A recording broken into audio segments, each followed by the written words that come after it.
வணக்கம் நண்பர்களே, நான் உங்கள் கிரிதர். நம்ம சேனல்ல டிவி அன்பாக்சிங் மற்றும் ரிவ்யூ பண்ணி ரொம்ப நாள் ஆயிடுச்சுன்னு நினைக்கிறேன். இன்னைக்கு நம்ம பார்க்க வேண்டியது Treeview அப்படிங்கிற ஒரு புதிய கம்பெனி, இந்தியாவுக்கு புதிய கம்பெனி. ஸோ இந்த கம்பெனியிலிருந்து வந்த ஒரு 43 இன்ச் ஃபுல் HD டிவியினுடைய ரிவ்யூ. இந்த டிவியோடைய மாடல் நம்பர் பார்த்தீங்கன்னா IND4305ST. இதனுடைய விலை 24,000 ரூபா. இது வந்து தின்னான பெசல்ஸ் கொண்ட ஒரு பெசல்லெஸ் மாடல். இதே டிவி கொஞ்சம் பெசல்ஸ் திக்காக இருந்துச்சு அப்படின்னா அதனுடைய மாடல் நம்பர் IND4303ST. அதனுடைய விலை 21,000 ரூபா. ஸோ இந்த 43 இன்ச் டிவியை நம்ம அன்பாக்ஸ் பண்ணி டிவி எப்படி இருக்குது அப்படிங்கிறத பார்ப்போம். இந்த டிவி ஆக்சுவலாக மேட் இன் இந்தியா டிவி. இந்த கம்பெனி பார்த்தோம் அப்படின்னா Treeview அப்படிங்கிற கம்பெனி தாய்லாந்து கம்பெனி. ரொம்ப வருஷமாக இந்த எலக்ட்ரானிக்ஸ் இண்டஸ்ட்ரியில் இருக்காங்க. அவங்க இந்தியாவில் Q3 வெஞ்சர்ஸ் அப்படிங்கிற ஒரு கம்பெனியோட பார்ட்னர்ஷிப் வச்சுக்கிட்டு குஜராத்தில் டிவி மேனுஃபேக்சர் பண்ணுறாங்க.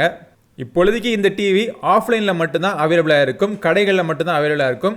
ஓகே, பாக்ஸை பிரித்தோம் அப்படின்னா பாக்ஸுக்குள்ளே இந்த டிவி இருக்குது. அந்த டிவியை வந்து ஸ்டேபிளில் வைக்கிறதுக்காக ஸ்டாண்ட்ஸ் கொடுத்துருக்காங்க. பிளாஸ்டிக்கால் பண்ணப்பட்ட ஸ்டாண்டு தான்.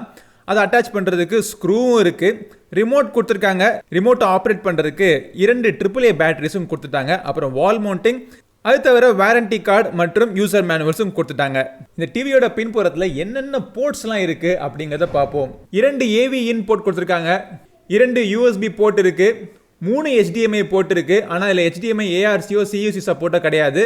ஒரு VGA போர்ட், அப்புறம் ஒரு PC இன் போர்ட்டும் கொடுத்துருக்காங்க. அப்புறம் LAN போர்ட், ஆடியோ ஜாக் அவுட்புட்டுக்காக ஒரு இயர்ஃபோன் போட்டு கொடுத்துருக்காங்க. அது தவிர ஒரு ஆப்டிக்கல் அவுட்புட்டும் இருக்குது. இந்த டிவி வைஃபை சப்போர்ட் பண்ணுது, ஆனால் 2.4 GHz மட்டும்தான். பாக்ஸிலேருந்து எடுத்து அந்த ஸ்டாண்டை ஃபிட்டப் பண்ணிவிட்டு நம்ம டிவியை செட்டப் பண்ணுறது ரொம்ப ஈஸியான ஒரு வேலையாக தான் இருக்குது.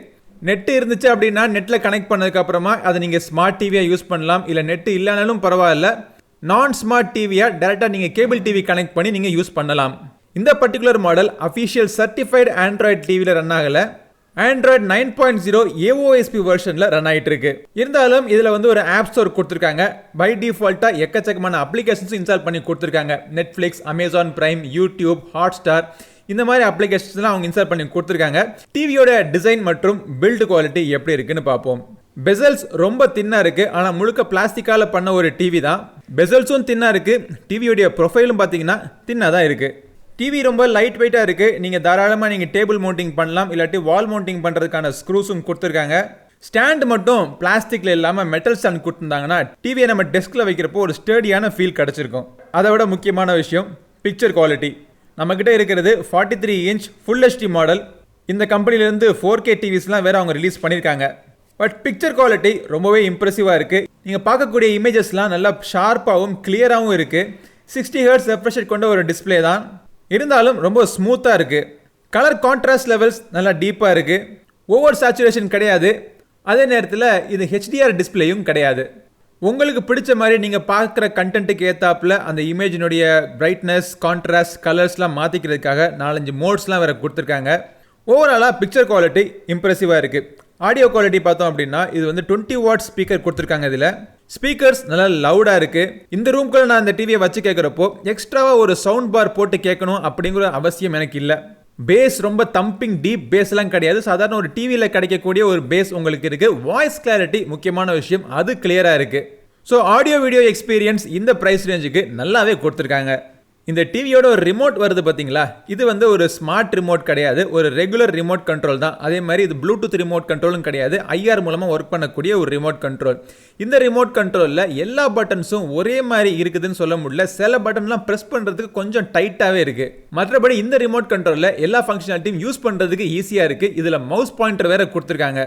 நீங்கள் பார்க்கக்கூடிய ஃப்ரேமை நீங்கள் ஸ்க்ரீன்ஷாட் எடுத்துக்கலாம், இல்லாட்டி நீங்கள் ஃப்ரீஸ் பண்ணிக்கலாம், ஜூம் பண்ணிக்கலாம். நீங்கள் ரெகுலராக யூஸ் பண்ணக்கூடிய applications Netflix, YouTube, play store மற்றும் ஹாட்ஸ்டாருக்கான ஷார்ட்கட்ஸும் இந்த ரிமோட் கண்ட்ரோலில் கொடுத்துருக்காங்க. இந்த டிவியில் கேஸ்டிங் பண்ணலாமான்னு நிறைய பேர் கேட்குவீங்க. இதில் வந்து அஃபிஷியல் ஆண்ட்ராய்டு சப்போர்ட் இல்லைனால கூகுளினுடைய குரோம்காஸ்ட் சப்போர்ட் இதில் கிடையாது. மற்றபடி உங்கள் மொபைல் ஃபோனில் இருக்கிற கண்டென்ட்டை மிரர் பண்ணுறதுக்காக ஒரு அப்ளிகேஷன் நீங்கள் டவுன்லோட் பண்ணணும். ஒரு QR கோடு இருக்குது. அந்த QR கோடை நீங்கள் ஸ்கேன் பண்ணோன்னே இந்த அப்ளிகேஷன் டவுன்லோட் பண்ணிடலாம் உங்கள் மொபைல் ஃபோனில். உடனடியாக உங்கள் மொபைல் ஃபோனில் இருக்கிற கண்டென்ட்டை இதில் நீங்கள் மிரர் பண்ணிக்கலாம். இது வந்து ஆண்ட்ராய்டு மொபைல் ஃபோன்ஸுக்கு. ஆப்பிள் மொபைல் ஃபோன்ஸ் மற்றும் ஆப்பிள் லேப்டாப்புக்கும் இவங்க வந்து சப்போர்ட் பண்ணுறாங்க. ஏர்பிளே அப்படின்னு சொல்லக்கூடிய அந்த டெக்னாலஜி சப்போர்ட் இருக்கிறதுனால உங்ககிட்ட ஐபோனோ இல்ல ஆப்பிள் மேக் புக்கோ எது இருந்தாலும் அதுல இருக்கிற ஸ்கிரீனை டைரக்டா நீங்க இதுல கேஸ்ட் பண்ணிக்கலாம். ஆல்ரைட், சோ இந்த டிவியை வாங்கலாமா வேணாமான்னு சொல்லிட்டு ஓரளவுக்கு உங்களுக்கு ஒரு ஐடியா கிடைச்சிருக்கும். ஆனா முக்கியமான டிசைடிங் ஃபேக்டர், இந்த கம்பெனி புதுசா இருக்கு, இதனுடைய சர்வீஸ் சென்டர்லாம் எப்படி இருக்குன்னு உங்களுக்கு கேட்பீங்க. இது ஆஃப்லைன்ல மட்டுமே அவைலபிளா இருக்கும். ஸோ நான் சொல்றதை நம்புறதை விட நீங்களே கடைகளில் போய் வாங்குறப்போ அவங்கள்ட்டே சர்வீஸ் சென்டர் எங்க இருக்குன்னு கேட்டு நீங்க தெரிஞ்சுக்கங்க. இந்தியா முழுக்க 600 சர்வீஸ் சென்டர் அவங்க வச்சிருக்காங்களாம். ஸோ இந்த டிவியை பொறுத்த வரைக்கும் எனக்கு சர்வீஸ் சென்டர்ல பெருசா பிரச்சனை இருக்கிற மாதிரி எனக்கு தெரியல.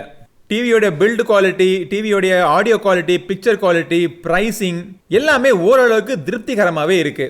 இந்த டிவியை பத்தி வேற ஏதாவது சந்தேகங்கள் உங்க இருந்துச்சு அப்படின்னா கீழே கமெண்ட் செக்ஷன்ல கேளுங்க.